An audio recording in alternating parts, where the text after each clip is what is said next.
All right, I'm supposed to be making some more videos. Many of you associate me with glyphosate activism and expect videos. I have got more than 300 YouTube videos. Most of them are on glyphosate. Many of them are me talking to public and as well as copies of my writing to various politicians harassing the government both in Canada and in India. And many of them are informations about glyphosate that I acquired from scientists from USA, such as Anthony Samsel. So some people expect more out of it from me, and this is a holding on message that more are coming. I'm a little taken up with other things at the moment for the next few days, but I will come back to it.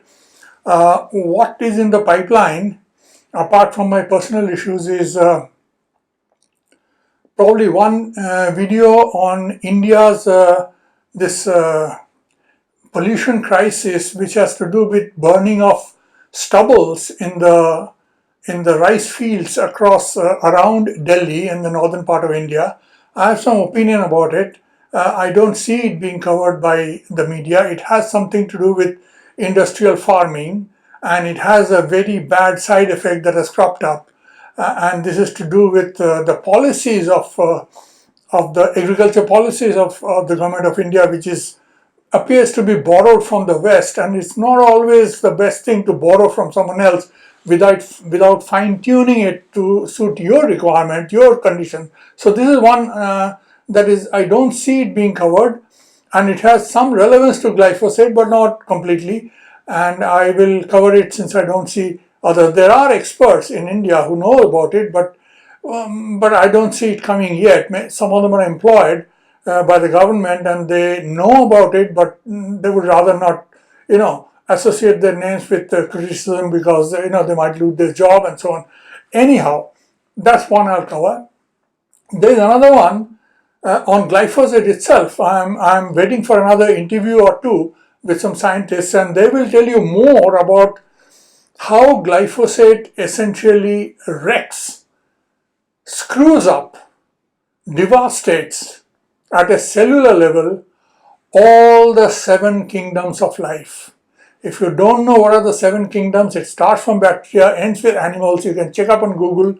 So how all 7 are affected, and more ways than one, how it can trigger an unbelievable number of diseases, how if you already have some of those ailments from other reasons, how glyphosate's presence can really aggravate it, how presence of glyphosate can make some people more susceptible to certain diseases than some other people, how it is not just to do with protein construct that it is wrecking, how many other ways at a cellular and a molecular level it is screwing up with living world.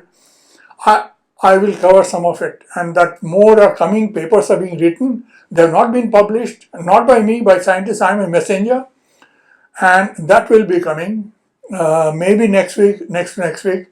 There are some more issues I'll do with ongoing issues in things in Canada. I'm supposed to be, badgering some politicians. I've written a few. Nobody bothers to reply. But then I have a track record. I have managed to get response from these almost non-functional instruments of government that deal with pesticides and all that by single-handed effort, by enormous effort, takes years and years. So I'm going to do more of that, and I have achieved some results. So that means being a lone warrior as an activist is not necessarily a lost cause. You don't have to join big groups. You don't have to raise a lot of money. You can fight it just by yourself, almost with zero budget. You don't have to, raise funds. It's possible. It's very hard, but it's possible. And I will talk about some of them in future videos. I think I'm the only activist of my kind in North America, at least in Canada. But, it's a country of 35 million. I don't mean everybody needs to be like me, but even if there were 100 like me out of this 35 million, Canada would be a different place.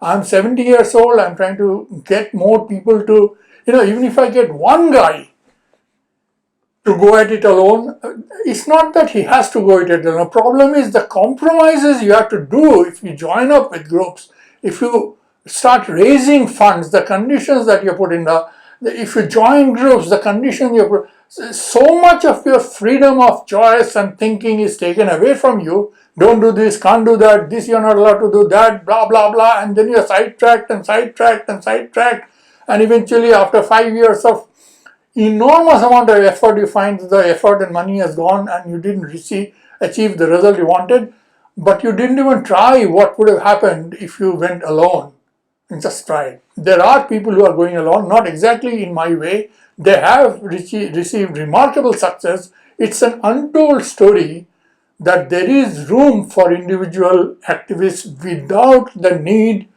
for institutions and money. There is room. It's not easy. Nothing is easy. Why should anything have to be easy? But it's possible. So there are dogged people. They need inspiration. I will come up with some more. Hopefully we'll get it done. At least that's what we must try. If we don't try, then there's nothing else you can do. You might as well lie down and go to sleep. So this is what is coming. I'm a little busy, but hang on. Next week onwards, things will start coming up. I'm a citizen of Canada, immigrant and a citizen of Canada, and I'm also a dual citizen of India. And I have, within my capacity, tried to rattle respective governments within my capacity without joining any institution per se about glyphosate and received measure of success in limited areas, and that's something that is worth noting. It's not a story well known, but those who know me, those who are waiting for some more feedback, some more videos, some more information, hold on to your hat. It's coming. Thank you.